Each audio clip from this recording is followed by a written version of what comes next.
ሰላም እንዴት አመሻችሁ ውድ ስለ አርሰናል ዩቲዩብ ቻናል ተከታታዮቻችን ዛሬ ማክሰኞ ሰኔ 1 ላይ እንገኛለን። ስለ ክለባችን የወጡ የተጫዋቾች የዝውውር ጭምጭምታዎች እንዲሁም ሌሎች አንዳንድ መረጃዎች አሉ እነሱን እናቀርብላችኋለን።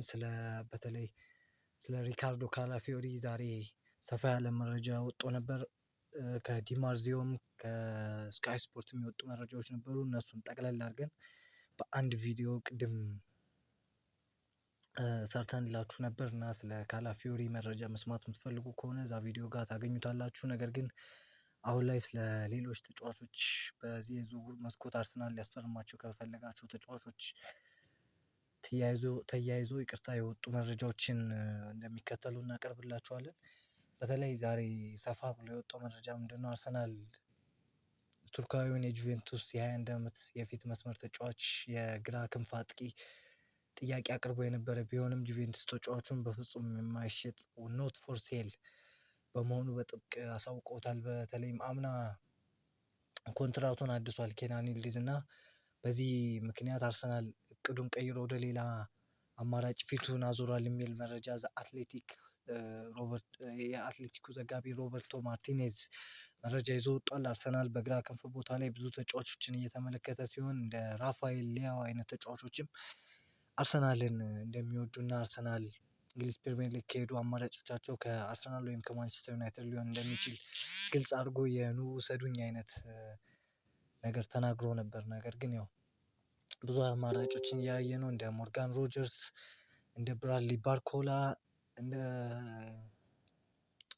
ቡራክ ይልማዝ የጋላት ሳራይ ግራ ክንፍ አጥቂ ተጫዋች አለ። እንደሱ አይነት እና ሌሎችንም አማራጮች እያዩ ነው። ነገር ግን ኬናን ይልዲዝን እንደ ጥያቄ ጁቬንቱስን ሊሸጥ የሚችልበት እድል የመኖርና ያለመኖሩን ጥያቄ አቅርቦ ነበር። ነገር ግን ጁቬንቱስ በወሳኝ ተጫዋቻቸው እንደሆነና የማይነካ ተጫዋች እንደሆነ ዘግበዋል። ነገር ግን በአውሮፓ ሻምፒዮንስ ሊግ የማይሳተፈው በቀጣይ ውድድር አመት ምናልባት የገንዘብ ችግርም ሊኖርበት ይችላል። ጁቬንቱስ የተጫዋቹም ሁኔታ ሊወስነው ይችላል። ነገር ግን በሚቀጥሉት ቀናት እስኪ የሚሆነው እናያለን።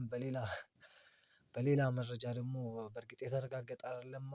አርሰናል ከሪያል ማድሪድ ጋር ያለውን የውል ማራዘሚያ ድርድር መዘግየቱን ተከትሎ አርሰናል ሁኔታውን በቅርብ እየተከታተለ ይገኛል። ማድሪድ ውሉን እስከ 2030 ለማደስ በቃል ደረጃ ቢስማማም እስካሁን ባለመፈረሙ ጥቂት የእንግሊዝ ክለቦች ተጫዋቹን ለማግኘት ፍላጎት አሳይተዋል የሚል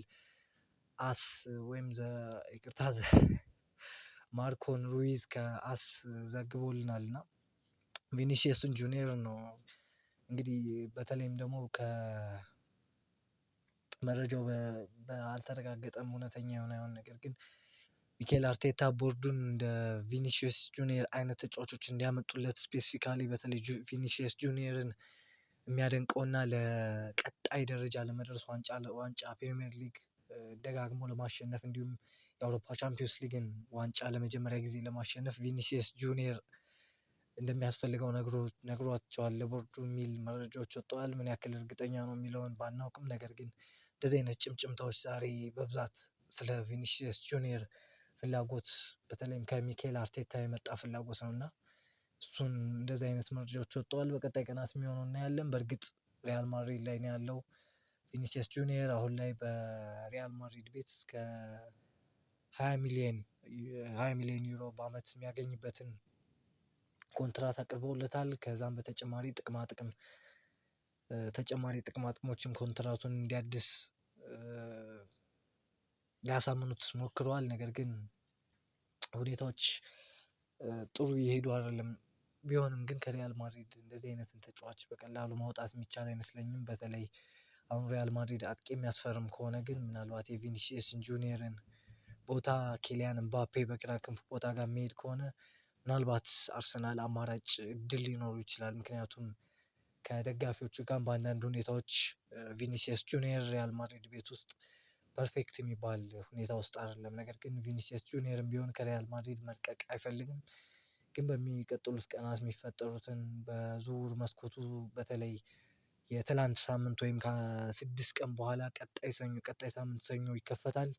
ከዛ በኋላ አርሰናል ስለ ዝውውር መስኮት ሞር ገፍቶ የሚሄድባቸውን ተጫዋቾች እያየን የምናቀርብ ይሆናል መረጃውን። ነገር ግን እርግጠኛ አይደለንም በዚህ ጉዳይ። ነገር የወጡ አንዳንድ መረጃዎች ስላሉ ነው ያቀረብንላችሁ። በሌላ በኩል ደግሞ ሳንድሮ ቶናሊ ኒውካስትል ዩናይትድ የአውሮፓ ውድድር ውስጥ ባለመግባቱ ምክንያት ጣሊያናዊው አማካኝ ክለቡን የመልቀቅ እድሉ ሰፊ ነው። አርሰናል ከተጫዋቹ ወኪሎች ጋር ግንኙነት መጀመሩ የተዘገበ ሲሆን ኒውካስትል ለቶናሊ 100 ሚሊዮን ፓውንድ አስቡት፣ 100 ሚሊዮን ዩሮ ቢሆን ቢያንስ በፓውንድ ሲሆን ትንሽ ይቀንሳል፣ 80 ምናምን ቤት ሊገባ ይችላል። ነገር ግን 100 ሚሊዮን ፓውንድ በጣም ከፍተኛ ዋጋ ነው። ግን ያው ተጫዋቹም ኳሊቲው ከፍ ያለ ስለሆነ ምናልባት አርሰናል የሚፈልገው ከሆነ ከፍተኛ ገንዘብ ማውጣት አለበት። ይህን የዘገበው ፋብሪዚዮ ሮማኖ ነው እና 100 ሚሊዮን ፓውንድ ተተምኗል ሳንድሮ ቶናሊ። ነገር ግን ምናልባት በክርክር ሊያስቀንስ ይችላል። ምናልባት 80 ምናምን ቤት ውስጥ ሊገባ ይችላል። ያም ቢሆን ለአምና ለማርቲን ዙበሜንዲ ወደ 60 ምናምን ያወጣ ክለብ አሁን ላይ ደግሞ ለሌላ ሚድፊልድ 100 ማውጣት ትንሽ በሌሎች ቦታዎች ላይ የምንገዛቸውን ተጫዋቾች ትንሽ በገንዘብ ደረጃ ስትራግል እንድናደርግ ሊያደርገን ይችላል። ነገር ግን ያው አርሰናል በመከላከል አይታማም። በተለይ አንድሪያ በርታ ከመጣ በኋላ ጥሩ የዝውውር መስኮቱ ላይ ጥሩ እንቅስቃሴ እያደረገ ነው። ነገር ግን በተለይ አሁንም አርሰናል ኢምፕሩቭ ማድረግ ወይም ማሻሻል ያለበት ቦታ ምንድነው?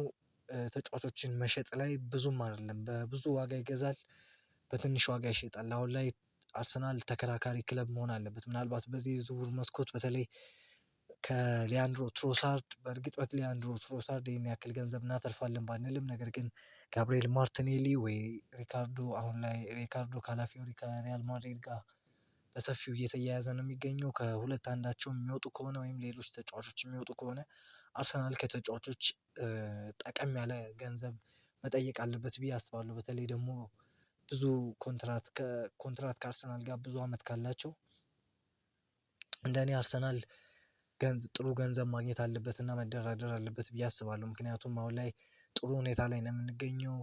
ስለዚህ ያው ጥሩ ገንዘብ ብንጠይቅ አድቫንቴጅ ይኖረናል ብዬ አስባለሁ። በተለይም ደግሞ አንድሪያ በርታን የመሰለ ጥሩ ስፖርቲንግ ዳይሬክተር ከያዝን በኋላ አማራጮቻችንን ማስፋት አለብን እና እድሎቻችንን መጠቀም አለብን ብዬ አስባለሁ። ምክንያቱም ሌሎች ቡድኖችም እንደዚህ ነው የሚያደርጉት። ተጫዋቾቻቸውን ይይዛሉ፣ ብዙ ገንዘብ ይጠይቃሉ እና እንደሚለቋቸው እያወቁ ራሱ እንደሚፈልጓቸው አክት እያደረጉ ገንዘቡን ከፍ የማድረግ ሁኔታ አለ። ያንን ስትራቴጂ ደግሞ ያው እኛም መጠቀም አለብን ብዬ አስባለሁ። በሌላ መረጃ ደግሞ ወደ ሪካርዶ ካላፊዮሪ ወደ ሪያል ማድሪድ በይፋ የተመለሱት ጆዜ ሞሪኒዮ ካላፊዮሪን በጽኑ ይፈልጉታል። በተለይ ማድሪድ ለአርሰናል የመጀመሪያ ደረጃ የስልክ ጥያቄ ያቀረበ ቢሆንም አርሰናል ተጫዋቹን ለመሸጥ ፍላጎት የለውም። ነገር ግን ዋጋው ምናልባት አርሰናል የሚሸጠው ከሆነ በተለይ ከጉዳትና ፒሮ ሂንካፔ የመጡ በጣም ከሱ የተሻለ ፐርፎርም ማድረግ በመቻሉ በተለይ በመከላከሉ ረገድ ከዛ የተሻለ ከሪካርዶ ካላፊዮሪ የተሻለ በመሆኑ አርሰናል ምናልባት እሱን ለመልቀቅ የሚያስብ ይሆናል እና ያው ቅድም እንደነገርኳችሁ በሰፊው ቪዲዮ ስለ ሪካርዶ ካላፊዮሪ ወደ ማድሪድ የመሄድ ጉዳይ እና በተለይ የእሱን ቦታ ማን ሊተካ ይችላል የሚለውን በሰፊው አቅርቤላችኋለሁ። እዛ ጋር ማየት ከፈለጋችሁ ገብታችሁ ማየት ትችላላችሁ። ነገር ግን ዋጋው የሪካርዶ ካላፊዮሪ ከ80 ሚሊዮን ዩሮ በላይ ሊሆን እንደሚችል ስካይ ስፖርት ዘግቧል። ሌላ ደግሞ ሞርጋን ሮጀርስ አርሰናል በአስቶን ቪላው ኮከብ ላይ ግልጽ ፍላጎት አለው። ተጫዋቹ በአርሰናል የ10 ቁጥር ሚና ላይ እንዴት መናበብ እንደሚችል በክለቡ ውስጥ ሰፊ ውይይት ተደርጓል የሚል መረጃ ሳሚ ሞክቤል ይዞልን ወጥቷል። ዛሬ ላይ በእርግጥ ስለ ሞርጋን ሮጀርስ ብዙ መረጃዎች አልወጡም። ነገር ግን ስለ ሮጀርስ ያሉ የዛሬ መረጃዎች ያው በሳሚ ሞክቤል የተዘገቡ ይህን ይመስላሉ። በሌላ በኩል ደግሞ ሞርጋን ጊብስ ዋይት አርሰናል አማካኝ ክፍሉን ለማጠናቀቅ ከሚያስባቸው የሀገር ውስጥ ተጫዋቾች መካከል አንዱ ሲሆን ኖቲንጋም ፎረስት ከፍተኛ የዝውውር ሂሳብ እንደሚፈልግ ተገልጿል ይለናል። ሞርጋን ጊብስ ዋይት 26 አመቱ ነው። ባለፈው የውድድር አመት ድንቅ የሚባል የውድድር አመትን ከኖቲንጋም ፎረስት ጋር አሳልፏል። በተለይ በግሉ በእርግጥ ከኖቲንጋም ፎረስት ጋር የዩሮፓ ሊግ ፍጻሜ ለመድረስ ይመስለኛል ካልተሳሳትኩ እስከ ግማሽ ፍጻሜ ድረስ መድረስ ችሎ ነበር እና በተለይ ሞርጋን ጊብስ ዋይት በጣም የሚደነቅና በምንድነው በጣም ጠንክሮ በመስራት በጣም ስማርት በመሆን በጣም በትልቅ ደረጃ የሚጠበቅ ተጫዋች ነው። በተለይ አምና ቶተንሃም ሆትስፐር ሊያስፈርመው ፈልጎ ነገር ግን የኖቲንግሃም ፎረስቱ ባለሀብት በአለቀ ሰዓት እንደማይሸጡት ከተናገሩ በኋላ እዛው ኖቲንግሃም ፎረስት መቆየቱን እናስታውሳለን። ነገር ግን በዚህ የዝውውር መስኮት ምናልባት ከኖቲንግሃም ፎረስት የሚወጣ ከሆነ አርሰናል በእርግጥ ከሞርጋን ሮጀርስ ቀጥሎ ነው። ሞርጋን ሮጀርስን የማያስፈርም ከሆነ ነው ሞርጋን ጊብስ ዋይትን እንደ አማራጭ የያዘው። ነገር ግን እንደኔ ዝቅ ተደርጎ ሊታይ የማይገባው ተጫዋች ነው ብዬ አስባለሁ። በተለይ ኦል ራውንድ ጌሙ አብዛኛውን ፓርት ስታስተያዩ ሞርጋን ጊብስ ዋይት ከሞርጋን ሮጀርስ የበለጠ ለቡድኑ በጣም በተለይ እንደ አርሰናል ዲፕ ሆኖ በትልልቅ ጨዋታዎች ላይ በጣም የሚከላከል ቡድን ካውንተር ላይ በጣም የሚጠቅምና ኳስ ይዞ መሄድ የሚችል ጠንካራ እና ፈጣን የሆነ ተጫዋች ስለሆነ በደንብ ይጠቅመናል ብዬ አስባለሁ ሞርጋን ጊብስ ዋይት። ነገር ግን ያው ሞርጋን ሮጀርስም በጣም ጥሩ የሚባል ተጫዋች ነው። ከሁለቱ ለመምረጥ ትንሽ ይከብዳል እና እስኪ አርሰናል የሚወስነውን እናያለን። ነገር ግን ሞርጋን ጊብስ ዋይትም ሆነ ሞርጋን ሮጀርስ ቢመጡ ለኔ ሁለቱም ጥሩ ተጫዋቾች ናቸው እና በሁለቱም ደስተኛ እሆናለሁ እንደ አርሰናል ደጋፊነቴ። በሌላ ዜና ደግሞ ከዝውውር ዜና ወጣ ስንል ኤምሬትስ ስታዲየም ቻምፒዮንስ የሚል ጽሁፍ አርሰናል አጽፏል። አርሰናል የዘንድሮን ፕሪሚየር ሊግ ዋንጫ ማንሳቱን ተከትሎ በኤምሬትስ ስታዲየም የእንግዳ ቡድን መግቢያ መተላለፊያ አዌይ ኢንትራንስ ተነል ላይ ቻምፒዮንስ የሚል ትልቅ ጽሁፍ በይፋ አስፍሯል። ይህ የተደረገው ወደ ስታዲየሙ የሚመጡ ተጋጣሚ ቡድኖች የሊጉን ሻምፒዮን ሜዳ እየረገጡ መሆኑን ማሳወቅ እና የስነልቦናዊ የበላይነት ለመውሰድ የታለመ ታሪካዊ ክስተት ነው ይለናል። የፋብሪዚዮ ሮማኖ እንደለጠፈው አይተነዋል። ቻምፒዮንስ የሚል ኤምሬትስ ላይ የተቃራኒ ደጋፊዎች ስለዚህ ያ ታስቦ የተደረገ ነገር ነው እና የእንግሊዝ ፕሪሚየር ሊግ ደግሞ አዳዲስ ህጎችን አውጥቷል። እነሱን እንይና በመጨረሻ የምንዘጋ ይሆናል። ሊጉ የጨዋታዎችን መስተጓጎልና ጊዜ ማባከን ታይም ዌስቲንግ ሙሉ በሙሉ ለማስቆም ከቀጣዩ ውድድር ዘመን ጀምሮ የሚተገበሩ ማለትም ከ2026/27 የውድድር አመት ጀምሮ የሚተገበሩ አዲስ ህጎችን አውጥቷል። በተለይ ግብ ጠባቂዎች ኳስ ጎል ኪክ ከሆነ በኋላ ኳስ ሲመቱ ከአምስት ሰከንድ በላይ ዳኛው 5 ሰከንድ ይቆጥርና ከ5 ሰከንድ በላይ የሚያባክኑ ከሆነ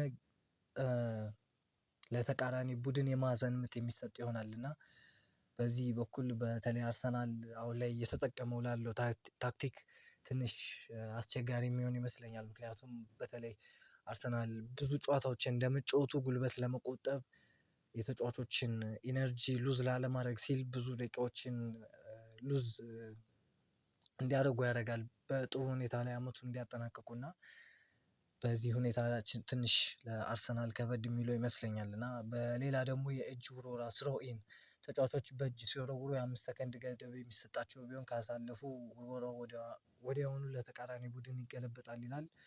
በዚህም አርሰናል አሁንም ድጋሚ የሚጎዳ ይመስለኛል። በተለይ አርሰናል ዲሳይሲቭ